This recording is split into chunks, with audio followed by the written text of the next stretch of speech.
Hello and welcome to another Switzer update. I'm Peter Switzer. And the big story today is, will Dr. Phil Lowe, the Reserve Bank Governor, increase interest rates again? And if so, by how much? Now, the consensus of economists expect a rise of 0.25%. A minority say 0.5% is a possibility. That would be the shock and awe option for the Reserve Bank Governor to try and kill inflation once and for all. The CBA says it's possible there'll be a 0.4% rise. That'd be an unusual number. It'd be bigger than what most people expect. It would hurt a lot of mortgagees, but it also would make the number more normal, a 3.5% number rather than a 3.1 becoming a 3.35. Unusual numbers for the Reserve Bank. Now, AMP Shane Oliver, he thinks the Reserve Bank has done enough. He thinks they shouldn't actually raise interest rates today, but he thinks they probably will by 0.25%. But he does have a feeling it might be the last rise because he thinks the economic data that's going to come through is going to get softer and softer. He looks at the retail number in December. That was a big drop. On the other hand, the economists who think more interest rate rises look at the big inflation number for the December quarter. So it's a bit of a battle between statistics and economists, and you can't trust statistics all the time. They can be delayed.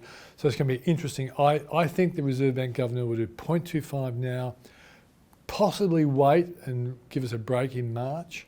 And if the data improves, it might be over. If the data still looks like it's pro-inflationary, he'll give us another one in March. So this is, by the way, the fastest monetary tightening of interest rates in 30 years. So let's go to the US market now.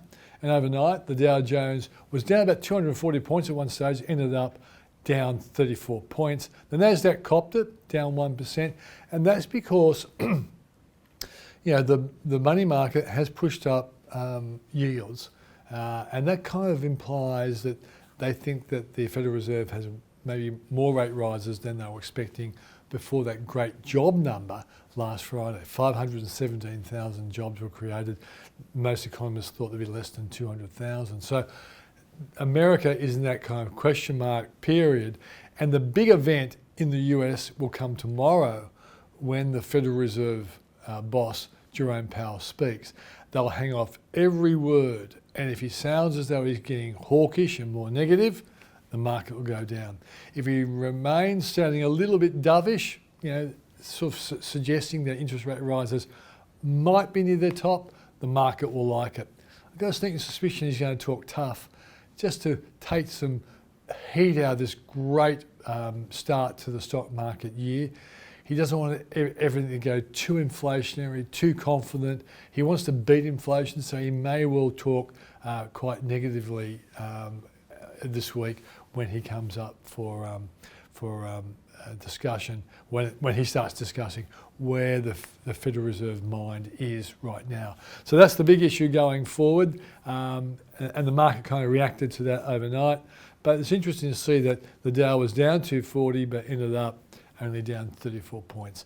I think the market wants to buy, but they're in the hands of the Federal Reserve, just like we're in the hands of the Reserve Bank today with interest rate rises. That's today's update. I'll see you tomorrow.